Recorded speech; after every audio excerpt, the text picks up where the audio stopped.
सरस्वती शिक्षा समिति पाली द्वारा संचालित इस ऑनलाइन कक्षा में एक बार पुनः आप सभी विद्यार्थियों का हार्दिक स्वागत, अभिनंदन। आज हम कक्षा अष्टमी विषय विज्ञान पाठ 7 पादप व जंतुओं का संरक्षण, इसके अंतिम टॉपिक के बारे में चर्चा करेंगे।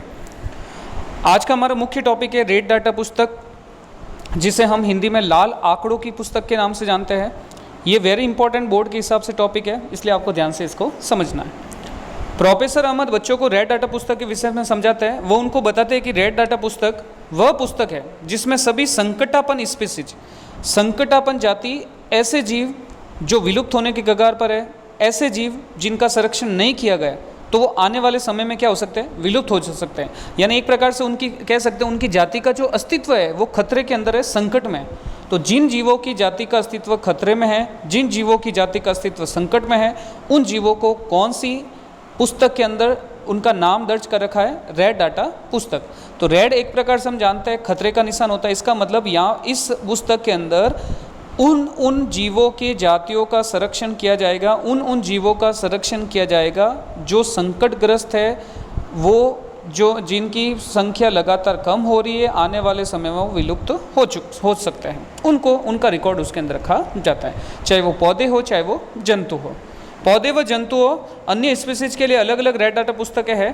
पुस्तक के विषय में अधिक जानकारी आप कंप्यूटर पर www.wil.government.in इस प्रकार की वेबसाइट में अपन गूगल पे सर्च करके और अधिक जानकारी प्राप्त कर सकते हैं। आइए आगे बात करते हैं प्रवास। प्रवास के नाम आपने सामाजिक विज्ञान में बहुत बार सुना होगा। तो प्रवास का मतलब आपने ये भी देखा होगा अपने जोधपुर में, यदि अपन बात करते हैं तो ऐसे हमारे आसपास के ऐसे कई क्षेत्र, जैसे जोधपुर के क्षेत्र की यदि अपन बात करें तो जोधपुर में कई प्रकार के जो प्रवासी पक्षी है, अपन यूँ कह सकते हैं साइबेरियन जो पक्षी होते हैं, वो पक्षी क्या करते हैं, दूर स्थानों को छोड़कर अपने यहाँ प्रवास के रूप में भारत की शरण जो जोधपुर है वहाँ पर वो आते हैं और अपना कुछ समय के लिए जीवन यापन यहाँ पर करते हैं। तो प्रवास का मतलब क्या है अपन समझते हैं। माधव जी के निर्देशन में भ्रमण पार्टी गहरे वन में प्रवेश करती है। वह तवा संरक्षित क्षेत्र में कुछ समय आराम करते हैं। पहली ने नदी के समीप कुछ पक्षी को देखा। माधव जी बताते कि यह प्रवासी पक्षी है। ये पक्षी संसार के अन्य भागों से उड़कर कहाँ है, यहाँ पर आए। जलवायु में परिवर्तन के कारण होता क्या है, जलवायु परिवर्तन का मतलब मौसम में परिवर्तन होता है। कुछ पक्षी ऐसे होते हैं जो सर्दियों में अपने आप को अनुकूलित महसूस करते हैं। जैसे साइबेरियन पक्षी की यदि अपन बात करें तो वो जब सर्दी का मौसम होता है तो वो पक्षी उड़कर काफ़ी लंबी किलोमीटर की यात्रा करके यूं कह सकते हैं हिमालय की चोटियों को पार करते हुए वो अपने भारत के कुछ स्थानों पर प्रवास के रूप में भारत के कुछ स्थानों पर अपना कुछ समय तक जीवन यापन करने के लिए वहाँ पर आते हैं। सुदूर क्षेत्रों में एक निश्चित समय पर उठकर आते हैं।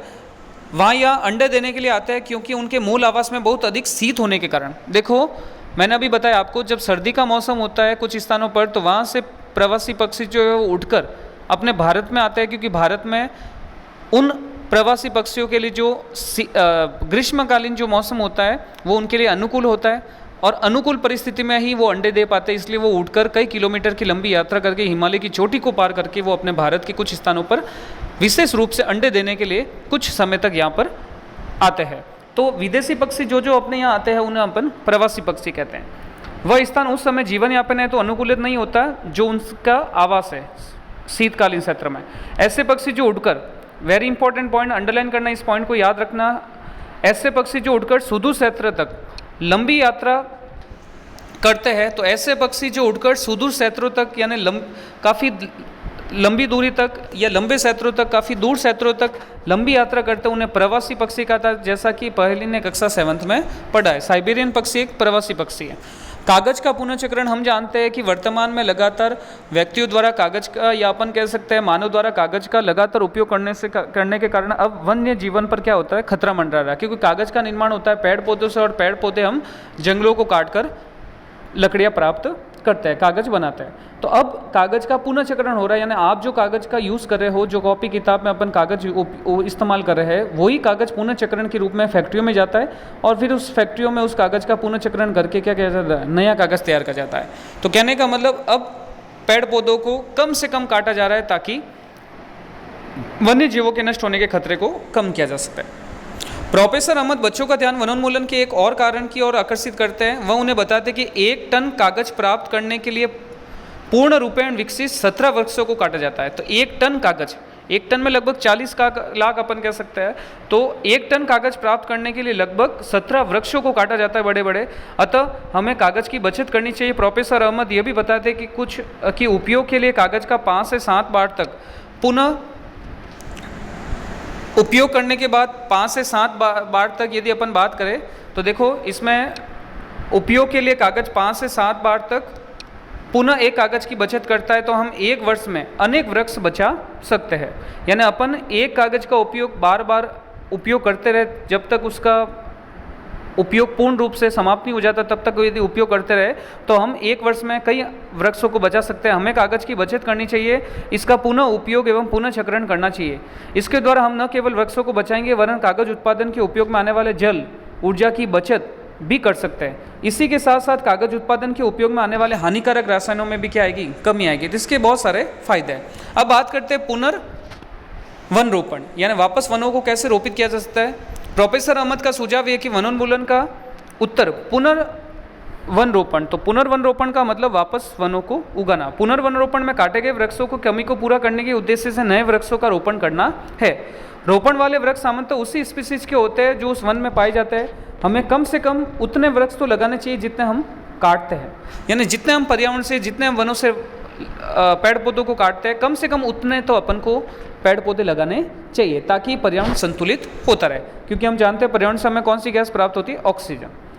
रूप से वन का पुनर्रोपण हो, प्राकृतिक रूप से वन का पुनर्वन रोपण हो सकता है यदि वनोन्मूलित क्षेत्र के वनोन्मूलित क्षेत्र को अबाधित छोड़ दिया जाए तो ये स्वतः पुनः स्थापित हो जाता है। कहने का मतलब यदि किसी मानवीय क्रियाकलापों से एक वन का क्षेत्र काफ़ी वहाँ पे पेड़ पौधे सब नष्ट हो गए या पेड़ पौधों को वहाँ से हटा दिया गया है, तो यदि उनको 1-2 साल के लिए उन वनों को छोड़ दिया जाए तो वहाँ पर वो वन जो है वो वापस हरा भरा हो जाता है, पुनः स्थापित हो जाता है, स्वतः हो जाता है। प्राकृतिक पुनर्रोपण में मानव की गतिविधियों का कोई स्थायी नहीं होता। हम अपने वनों को अब तक बहुत अधिक नष्ट कर चुके हैं। यदि हम अगली पीढ़ी के लिए हरी संपदा यानी पेड़ पौधे बनाए रखनी है तो हमें अधिक वृक्षारोपण ही एकमात्र विकल्प है। प्रोफेसर अहमद ने बताया कि भारत वन संरक्षण अधिनियम है। भारत वन संरक्षण अधिनियम, इस अधिनियम का मुख्य उद्देश्य प्राकृतिक वनों का परिरक्षण संरक्षण करना है, साथ ऐसे उपाय भी करना जिससे वन में और उसके समीप रहने वाले लोगों को आधारभूत आवश्यकताओं की पूर्ति हो सके। कुछ समय विश्राम करने के पश्चात माधव जी ने बच्चों को वापस चलने के लिए कहा क्योंकि सूर्यास्त के पश्चात वन में रुकना ठीक नहीं। वापस आने के बाद प्रोफेसर अहमद व बच्चों ने उल्लासपूर्ण अनुभव के लिए माधव जी का क्या किया, आभार व्यक्त किया। किसी क्षेत्र के सभी पौधे, प्राणी, सूक्ष्म जीवन घटकों का, ये जो अपन ने परितंत्र था तो उसका टॉपिक के बारे में अपन चर्चा कर ली। अब बात करते हैं इस टॉपिक से रिलेटेड गृह कार्य। पहला प्रश्न important, very important, red data पुस्तक क्या है। तो रेड डाटा पुस्तक ऐसी पुस्तक जिसमें संकटग्रस्त जीवों के या संकटग्रस्त जीवों की जो जातियाँ है उनका रिकॉर्ड रखा जाता है, उनका संग्रह रखा जाता है, उनका नाम दर्ज किया जाता है वो। और प्रवासी पक्षी अभी मैंने आपको बता दिया। एग्जाम्पल साइबेरियन पक्षी आप लिख सकते हैं, साइबेरियन क्रेन। धन्यवाद।